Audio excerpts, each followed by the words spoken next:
It was March 31st, 2003, and live from Seattle, Washington, live on Monday Night Raw, Goldberg made his WWE debut. With the fireworks going crazy, Jim Ross losing his voice, The Rock getting speared out of his boots, Goldberg was finally in the company. After 2 long years of being away from wrestling, the WWE had finally signed the hottest free agent in the business. In the late 90s, Goldberg was one of the most popular wrestlers in the world, walking through fire, destroying everyone in his way, beloved by the masses. Goldberg was a sensation. Despite having a very limited moveset, despite his matches almost always being less than 5 minutes long, despite whatever criticisms people had, it didn't matter. Goldberg was a star who every week during the hottest period in wrestling had the fans jumping for joy every time he was unleashed. And not only was Goldberg a star in the ring, he was a wrestler who was also a true celebrity. Goldberg was in movies, Goldberg was always on all the talk shows, magazine covers, you name it. Goldberg was a star in every way, and even though it took a while, the WWE finally got him.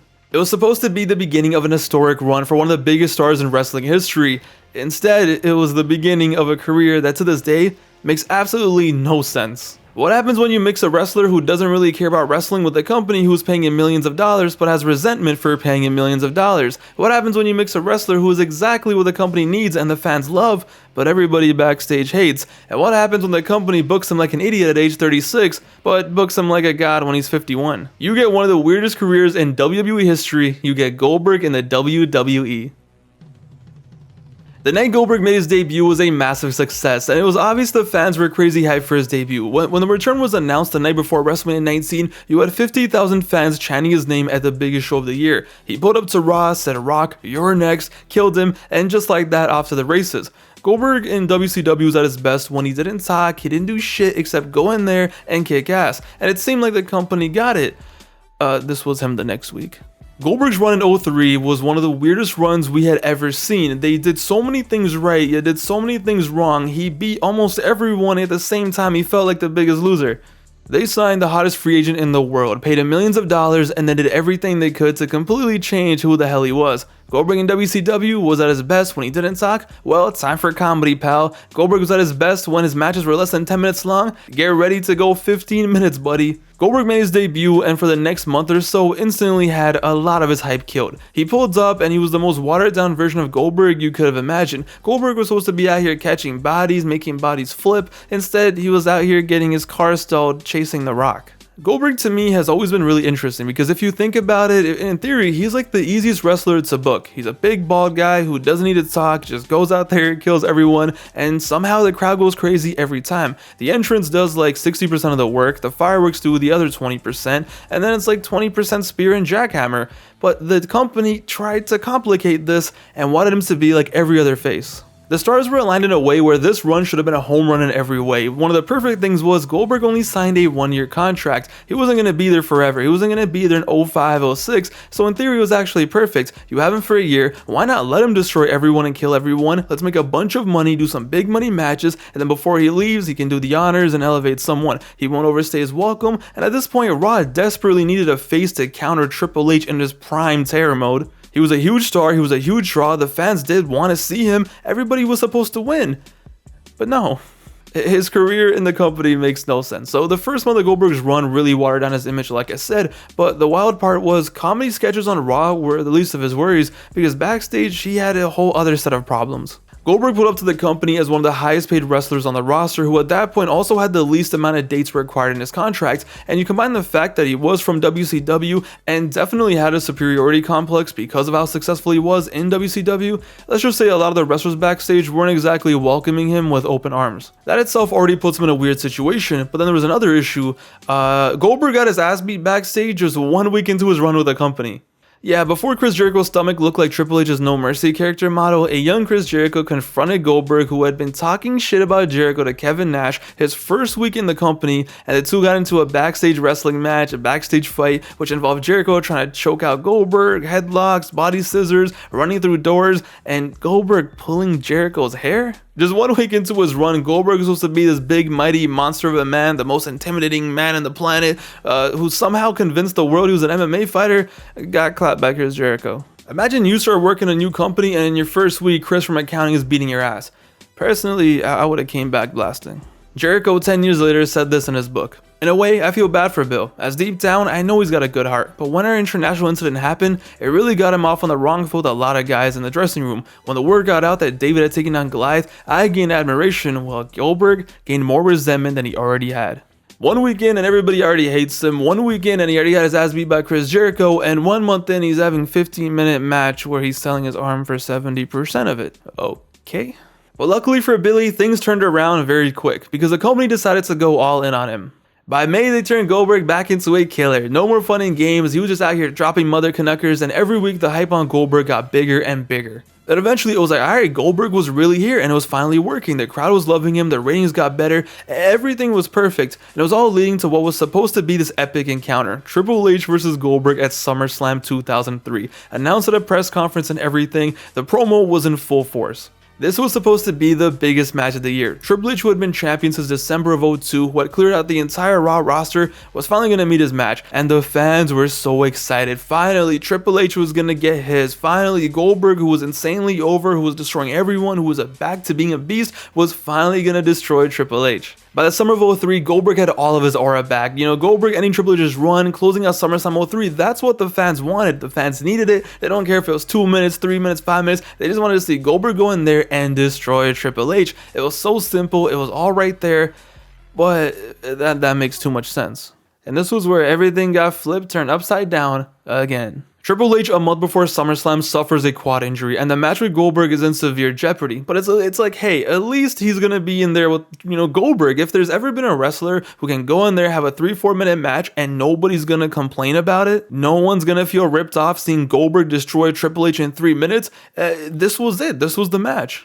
Triple H doesn't do 3-minute matches, brother. Instead, because of Triple H's injury, they scrapped the entire match and turned it into an elimination chamber. Just like that, almost last second would have felt like it was an elimination chamber match with 4 other wrestlers, and it was like, okay, this is different, but hey, it could still work. And honestly, it did. So we get to SummerSlam 2003 and the elimination chamber is awesome. Why? Because Goldberg was in there catching bodies again. Once the other 4 men were in their ring and Goldberg came out, it was unlike anything we had ever seen. It was the Goldberg show and the crowd was going nuts as Goldberg single-handedly destroyed the entire Raw roster basically in one of the craziest 5-minute spans we had ever seen. Goldberg just went out there like a beast. You had people going through glass, you had people getting folded in half. You were seeing some wild stuff going down. And every time something happened, the crowd just got rowdier and rowdier. It was the best booking the company had done in years. It was just time to pull the trigger. Triple H gets brought out, and mind you, he was legit injured at this point. A man who was wearing bicycle shorts because of his quad injury. Someone who realistically shouldn't even be in the ring wrestling, but whatever, it's time for the spear, it's time for the jackhammer, 1, 2, 3, good night. He doesn't need to do anything else, it's really easy. Triple H wins. Of course he does. Of course. Triple H, who can barely walk, who could have easily dropped the title here, wrestled for 2 months, came back and he just won the title back at Survivor Series for all anyone cares, beats Goldberg. After doing everything right in the booking of this match, after doing everything right for Goldberg since May, building him up to be this monster, doing everything right, Triple H gets his wish, and before he could put Goldberg over, he goes over first. And after this, Goldberg was never the same. Gotta get heat, gotta push the match for another month, and once again, just like that, the hype was done. Because by the time Goldberg does end up winning the title the next month, it doesn't really mean much. Yeah, they have a slow-ass, typical 2003 Triple H match, the longest match of Goldberg's career, 15 minutes long for no reason. And yeah, Goldberg gets his hand raised, he's champion, but by then, it already just doesn't feel the same. And before you know it, Billy was out of the company in March of 2004.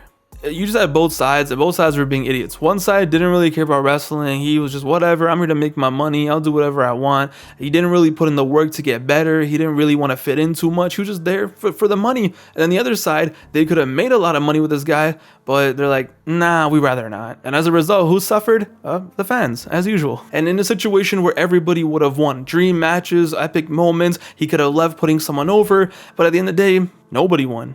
Except Triple H. Despite the ego, despite the politics, despite whatever on both sides, this should have been a slam dunk. That 1 year of Goldberg from 2003 to 2004 should have been special. Should have been so much better than it was, but nah. And for a long time, it really did feel like it was over, that after 2003, that he was never going to come back, and that the 2003 run was going to be his last run. And when you look back at it, it's like, honestly, even if he didn't come back after 2003, 03 wasn't the best run, but it wasn't the worst. It still would have been cool, and maybe his legacy would have been better if he didn't come back. But it's wrestling. Of course he came back, and of course he ruined his legacy. Goldberg returned to wrestling in 2016. After 12 long years, he was back, and his return match was up against Brock Lesnar. And what was supposed to be a one-match return to end his career on a high note became a mockery of the business.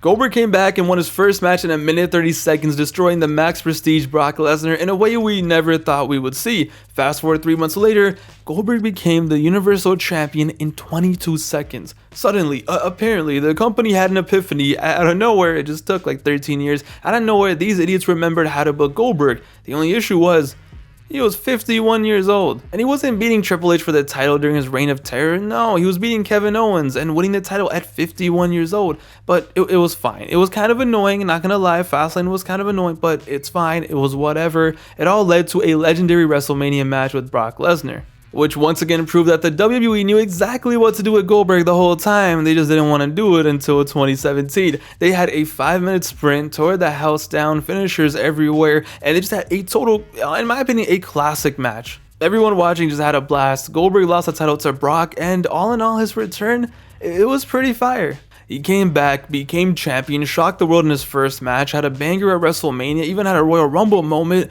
What more could you want, right? He was 51 years old. He finally redeemed himself for 2003. The company kind of redeemed themselves for 2003. And everyone was happy, and he could officially retire, go off into the sunset after a really fun and pretty successful run. You know, he's on good terms with the company. The fans still love him. His son got to see him wrestle for the first time. It was all good. Till it wasn't. Because why would he leave on a high note? Why would he leave at the top when you can just go kill yourself in Saudi Arabia? Goldberg returned to the WWE 2 years later in 2019 at 53 years old, and in his third run with the company, proceeded to have the most brain-dead run we have ever seen.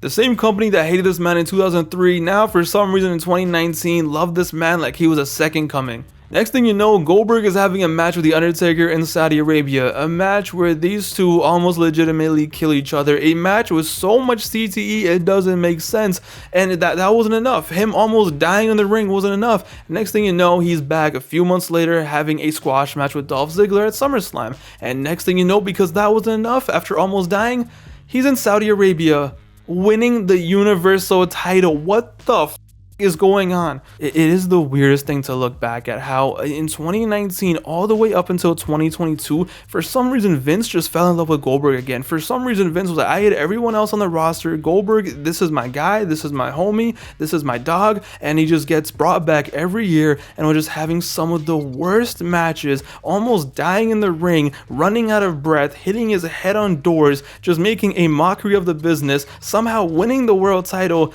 and it was just, it makes no sense. I don't know what to say. It genuinely made no sense. Every single fan turned on him. Nobody wanted to see him anymore, yet the company every year kept bringing him back, pushing him, having matches with this guy, with that guy. It doesn't seem real. It really feels like this was a simulation, and looking back at it, I can't believe this all happened. Goldberg comes back in 2016, saves his legacy, if anything, improves his legacy, and then 4 years later, he's out here doing this, whatever the hell this is, and everyone hates him, and his legacy is in the mud. A whole generation of wrestling fans despise him, and even the generation from before, it was just so pathetic that how do you ever look at Goldberg the same? And I get it, a lot of this is like, hey, Vince and them wanted to pay him millions of dollars to do this, no one's gonna turn that down, I get it. But it still doesn't change the fact that we just got some of the most pathetic wrestling situations we had ever seen. What the hell was the WWE thinking, wanting to pay him millions of dollars to do this, to literally offer nothing, to just trot him out and have these weird matches that make no sense, that nobody really cared about? What was going on? And fast forward to modern day, and by now I like to think that Goldberg is retired. I don't think we're ever going to see him again. Hopefully not. He's once again gone from the company, and the wild part is he still comes off as bitter, and he's crying how he didn't get a retirement match in his last run. It's like, brother, you went on a whole retirement tour, screw a match. You went on a whole tour having the most random match that nobody wanted, almost dying in the ring. You better not ever get your ass back in the ring. Goldberg once upon a time in the 90s was such a huge star. Like, he was almost up there with Austin for a brief moment of time. He was such a beast. He was truly the man. And now you fast forward to 2024 and it's like, no one takes this guy seriously. A whole generation of wrestling fans despise the guy. Everything that he did do well in the 90s is kind of getting forgotten, and all anyone is going to remember of Goldberg for the reasonable future is this. What a weird career. Goldberg's WWE career genuinely makes no sense. I pray we never see him wrestle again. No offense, Goldberg. If you ever watch this, no offense. I still think you in the 90s was pretty awesome.